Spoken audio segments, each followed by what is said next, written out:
Hey everyone, welcome back to my channel. If you're a developer or someone who loves tinkering with APIs, today's video is just for you. We are diving into RestSharp, a powerful and easy to use library for making API calls in .NET. Forget the complexities of HttpClient. RestSharp is here to simplify your life. So let's get started. First thing first, what is RestSharp? Simply put, RestSharp is a popular open source library that provides a simple and fluent way to interact with RESTful APIs in .NET. It also handles all the heavy lifting of HTTP requests and our responses so that you can focus on what matters, your application logic. You might be wondering why use RestSharp over traditional HTTP client. Well, I have 3 reasons why you should do that.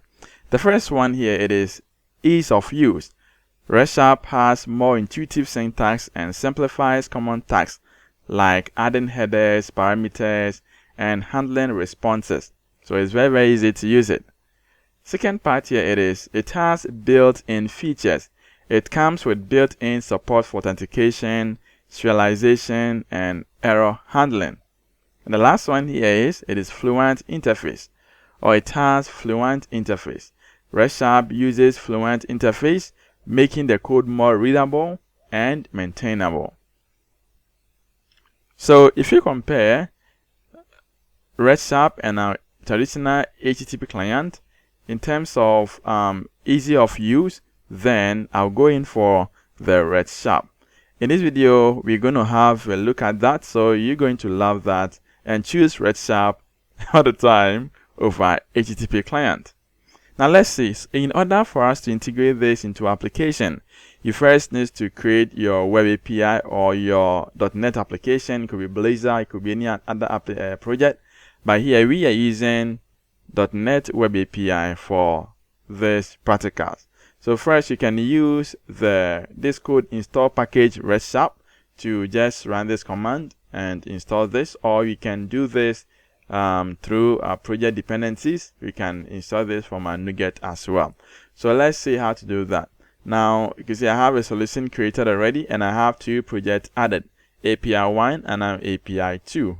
Yes, so this is what we have in here.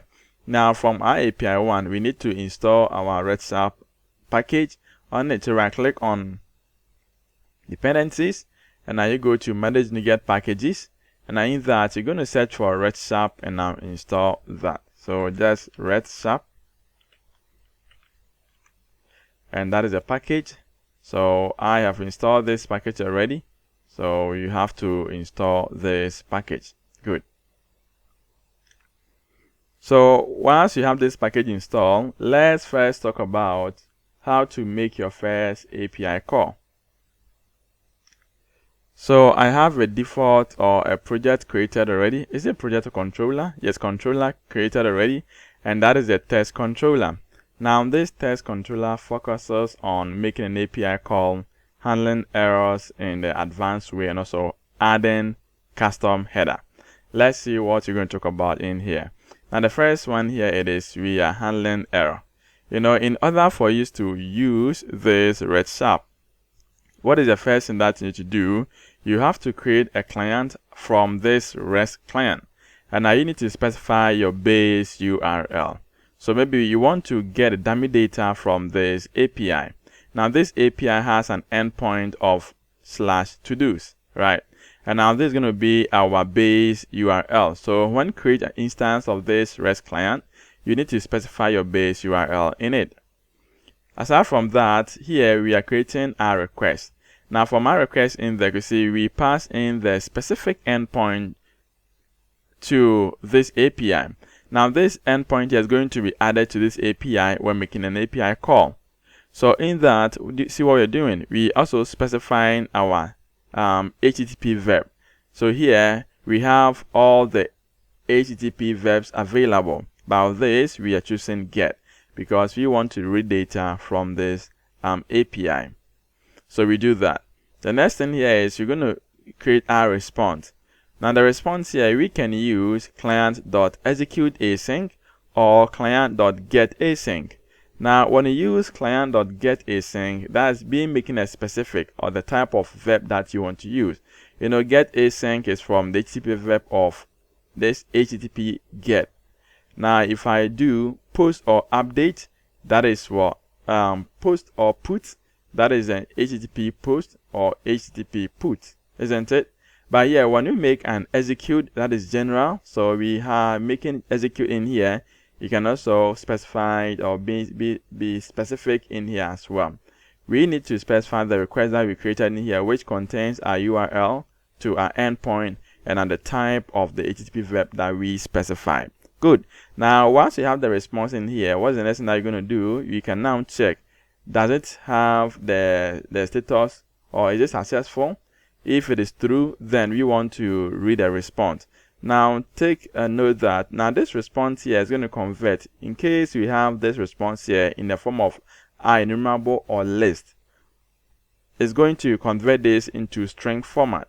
So if you want to get this string, if you want to get the same format, unless you deserialize this content, but for now we are not deserializing it, we want to display the content in here. Okay, so this is going to give us a list of to-do items, but it's going to have it in the form of a list. Okay, aside from that, in case we have any issue too, we can return, or we can even read the exact issue from there and I return it. And you can see from here we can have response.error message.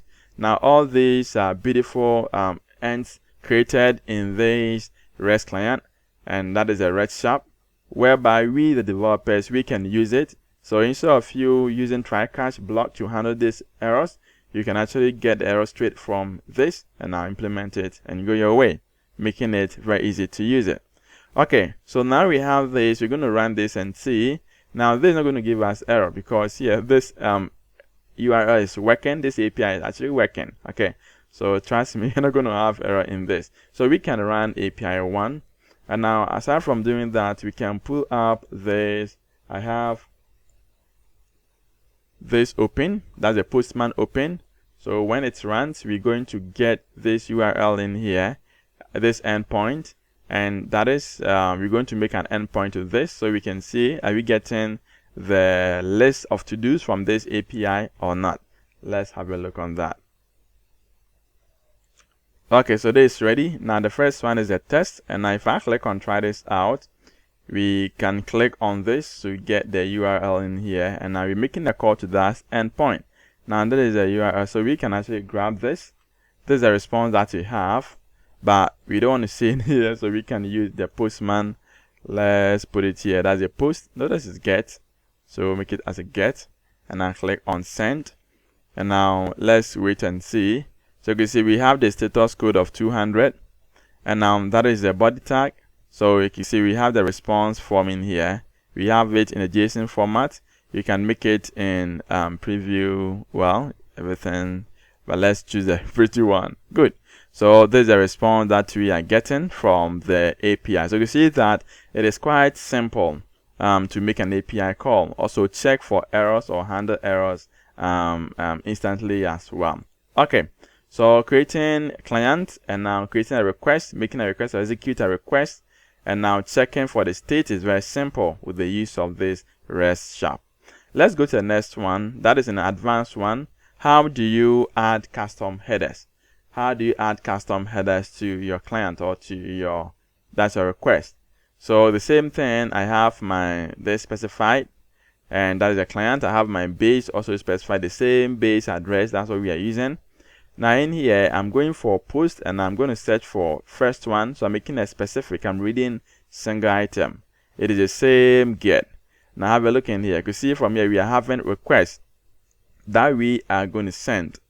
We want to add this custom header to it, and I will give it as custom header value. So maybe we can say this custom header value. So in the normal terms, in case you want to add authorization to this, you're going to make here as an authorization, then you're going to put the value in here, bearer, and now you put your value in there. In case you want to add anything at all, you can put it here and now set the value in there. So that's a key, and now the value section, and now the value, and you can actually do that. You can add multiple headers. So if you want to add an extra one, it's a matter of having a duplicate of this. Now let's say this custom header. So maybe I can put on this is YouTube header. So that is the value, or this is the key in here. I can grab this and YouTube header value. That's going to be the value. You can add multiples if you want that. So that you can see here, we're making a get async. So we are being specific here based on the type that we are specifying as a HTTP verb. Now let's see. So the content that you have in here, we are going to return this in the form of list. Now let's run this and check this out.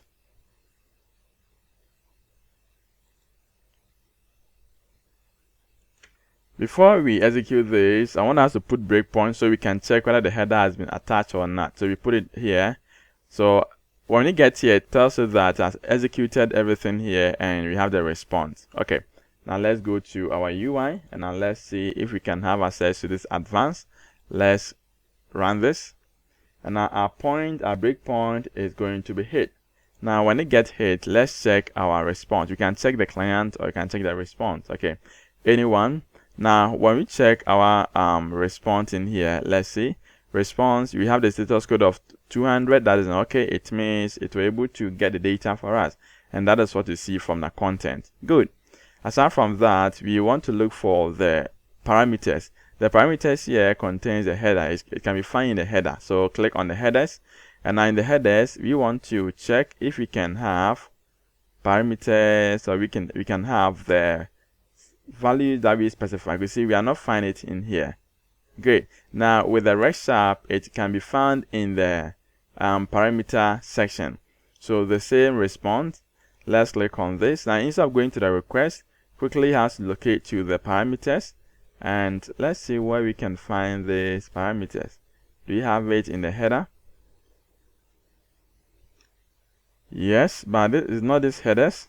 We can find this header from our request, because that is where we are adding our parameters. So in our request tab, you see we are having also parameters in here. Great. Now you see there's a RestSharp.request parameters. So all our headers are going to be found in here. Currently we've added 2, isn't it? Good. So these 2, let's view them. So click on these parameters to view them. You can see we have the custom header, and then we have, that is the key and the value, YouTube header, and then that is the key and that value. So you can see that our headers have been added to the request, and then this request will get to the endpoint or the service that we are calling. And in case we made any code in there to extract this, we can do that in there, and I'll do it and extract it as well. Okay. All right. So now this is also working. If I click on continue, this should get a specific data for us, and that is exactly what we have in here. The user ID, the title, and the body. We have it in there. So you can see making an API call with this RestSharp is very simple, and it's very, very interesting and easy to use. I prepared something special for you, and let's see, let me show you. So with this, I can close this, and the reason why I created 2 API here is I'm going to assume an API 2 here is an external service that's going to make an API call to. So from this API 1, that's an API, I created a controller known as a RestSharp, and in that I created some classes. There's some classes, yes, some private method in here, and this is going to give you more insights on the RestSharp as well. Let's first see. In RestSharp, you can create a simple client. Now creating a simple client here is just a REST client, and now you're going to create an instance of it. When you create instance of it, it's going to use the default one. Now one good thing about REST client here or RestSharp here is you can specify your time out. So how many times that it should wait, the request should wait. In case it exceeds, then you should quit it. You know, in order to create a resilient and a robust API, one of the key strategies here is implement timeout. And now when you use RestSharp, you don't need to implement any external timeout. This library has its own timeout that you can specify, and very easy. So when you create the first one, that's the line 12, you create an instance of it.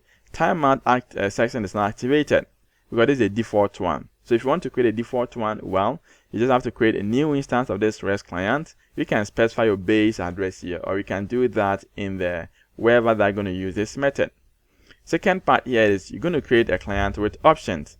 So you can see when you have a look in here, you can see we are creating a client with an option. this option, there's a lot of options. That's the reason why I brought this command. You can have a lot of options in there. You can try that on your own and I'll see how to integrate that. But for now, we want to maintain timeout. Timeout is set to 2 seconds. So when a call is being made and I wait for 2 seconds and it's still not getting it, when the 2 seconds exceeds, it's going to quit that. Okay, now return request timeout. That's the internal 500 error. Okay, then we're going to return a new REST client. We pass in this option. So you can see we are having two ways. We have a client which returns just an instance, and we have a client which returns an option, whereby we specify timeout as well. Now we have another one is a REST request. Now this is used to make a request. Now to make a request, you need a client. Okay, the client is going to be used to make a request. So in making a request, what are the things that we're going to be using in here? We need our URL in here. So you can specify the URL in the base, and I'll specify the endpoint in here. But for now, let's put everything in here. Then you need your HTTP verb. I made this as a simple request. So this takes all the verbs. It could be post, it could be put, it could be get, it could be delete, it could be all the HTTP verb. So you can specify that in here as method. Then this is going to return a URL and an HTTP verb. Okay, so we create a new instance of that, and now we need to pass on this. Anytime that you want to use this method, you need to specify these two parameters. The third one here, it is a create get request. So here we are being specific. We want to create get request. Now in that, we are having our URL and our key. I brought the key here for you to know that with this REST request, you can add headers. So let's see. Now the key that you provide in here, we want to create a request in here, and aside from that, you want to add these headers. So you see we are adding two headers in here. You've seen that already, so I'm going to talk about that. You have the key and then the value, the session, and then the value as well. And then the key that you provide, I'm going to put in here. Return the request, and that is all. So the next one that we're going to do here is that is a create post or update request. Here we are making a verb type of put or update. That is a put or post. Good. But I did not specify that, but I'm using just a general one, so you can specify either put or post. Okay, and then here we have a T item in here as my object, because we want to make this as generic. You know, we don't want to make this limited to just a model. We want to create this, and all models that you want to use or you want to use to call an endpoint, we can pass it on through this. So we use a T item, which is going to represent a class. Then we have it in here, and now as you can see, we are adding also the header in here, and now we are adding body. You can see whenever you want to make a post or put, you must provide body, isn't it? So you can do that in here, and I specify this T object. Now this T object is going to serialize it. So if I do this add body, this is going to serialize this into a string format before it returns it. So we have it in here, return the request. Good. So now that we have these methods derived from the RestSharp, how do you implement each? Let's see. So the first one here is a use simple client. Use simple client. So you can see from here we are creating a simple client. We get an instance of this which contains the default setup. Then we want to specify our URL in here to an API 2.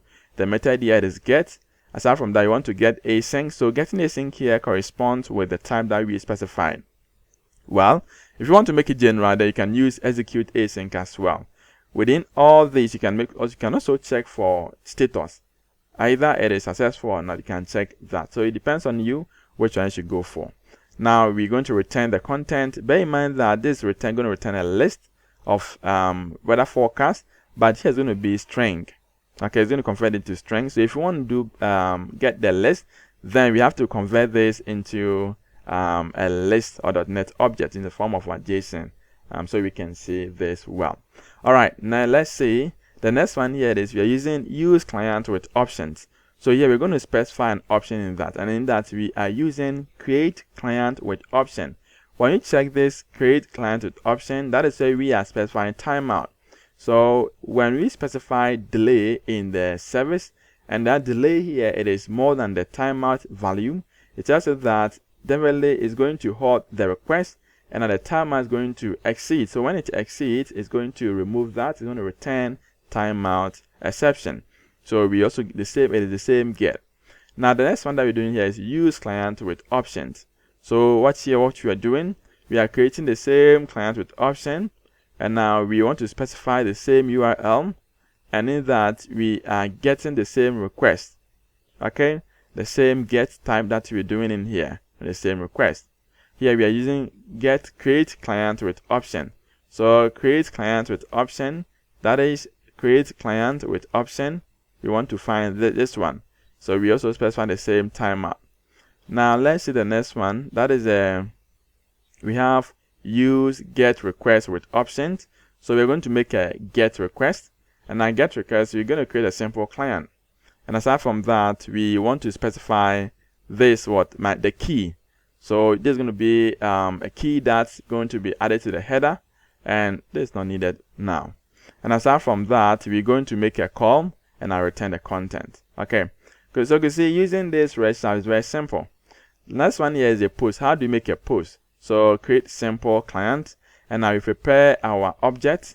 Then we call this method, fill in or specify the parameters. The method type is post, and then there's an object. You pass it on, and now you make a post async, or we can make execute async to get this done. We can also check errors from here or return this. Aside from that, we have the last one as handle error. How do you handle error? Check it out. We create a client with option. Then they say we're going to make a call to this endpoint or this service to get a list of weather forecast. When we are done, we can also check in here. Is this successful? If it is yes, now this in the form of what? String. So you want to visualize it into an object. That's a weather forecast object. So we can see it in the JSON format. Okay. Then in case it is not successful, then you want to return bad request. So this very simple method can help you know how you can add body, you can add object, making a post or update. Making delete is also very simple. It's the same as a get, just that here is a delete async. Then you can all use the execute async and now call that endpoint, and you're good to go. Now let's also test this and see whether this is working or it isn't. Now in an API 2, this is what I did.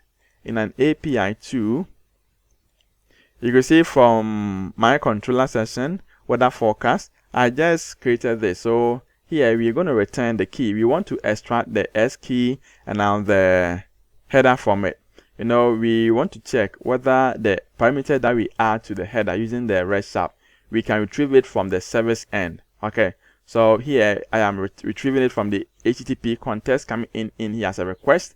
We want to retrieve the header, the key, and also want to retrieve this accept. Bear in mind that when you go to the RestSharp, we added 2 headers in there. So when you check this create simple request or create, that's the create simple create get request, we added accept as a key, and that's the value, and our S key and the value.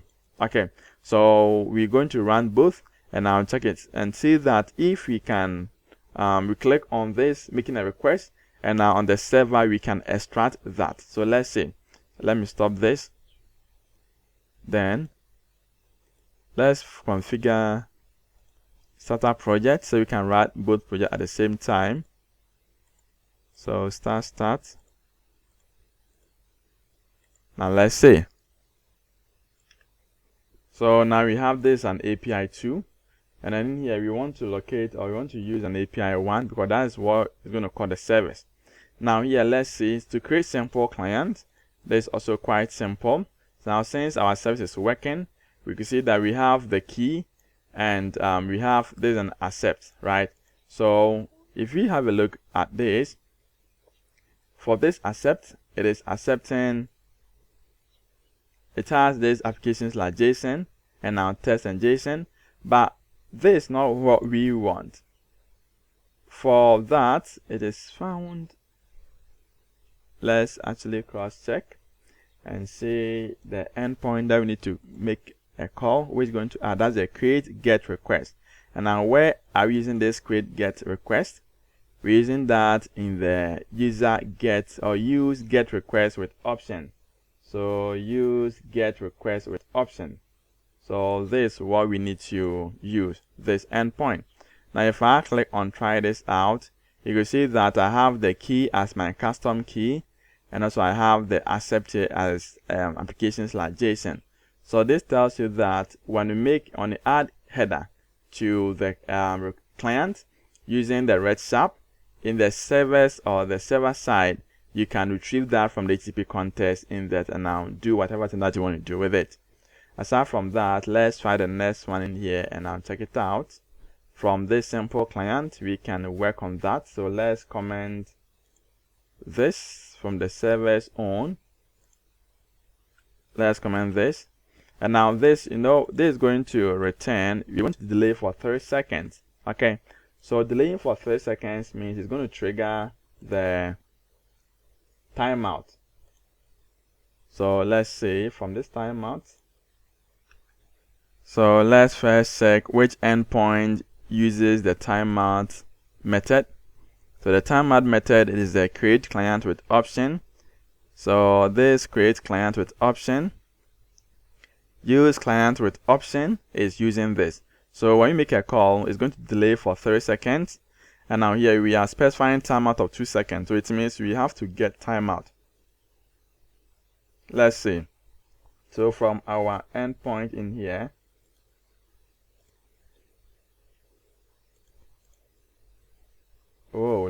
let's check for our endpoint. Now use client with options. Let's click on try this out. And now let's wait to see if you're going to have a timeout section. Okay, we are not having this timeout. Let's find out the reason why. So using this, we have timeout of 2 seconds in here. And now when you go to our controller, we are delaying for 30 seconds. Okay. And now the method that I'm going to use in here, it is this create client. So create client. And now which method? That is use client with option. So this method should return timeout. So use client with option. Let's check it again.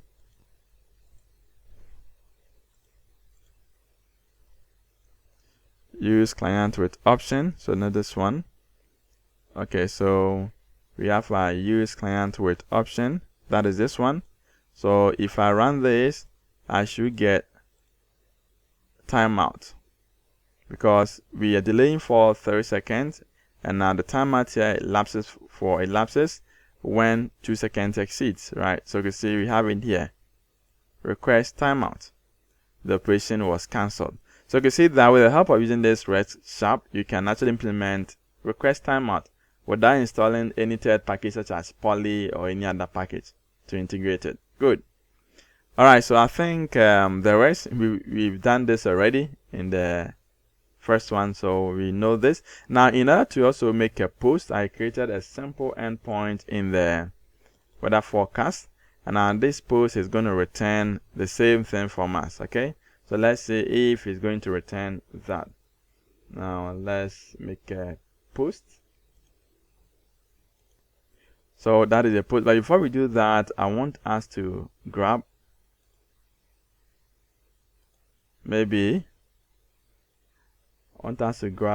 an item. So this is giving us array in here. Maybe we can use the other one. So if I click on get weather forecast, let's grab one. And let's go to post and see if post is also going to work. So there is a post. Try this out. Okay, so even with the post, we even created a dummy data for that. So you can see that we have the data specified in there, and now the post is also working. Yes. Yeah, so using this RestSharp, you've seen how you can configure that, how to install this package, how to create client, how to create request, and how do you specify URL, and how to add your custom header, how do you check the status as well, that is checking error. There are a lot more to that, so maybe I will put the documentation link in this video description, so you can just go in there and read more if you want to go far with this. All right. So to summarize this, RestSharp is a versatile and user-friendly library for making API calls in .NET, and you and I have seen it now. It simplifies the process, making our code cleaner and easier to maintain. So whether you are dealing with simple GET requests or complex API interactions, RestSharp has got you covered. Yes, I hope you found this introduction to RestSharp helpful. If you did, make sure to give this video a thumbs up and subscribe to the channel for more coding tutorials if you haven't done so. Alright, so that is it for this video. Thank you so much for watching, and I'm going to catch up again. Till then, take care.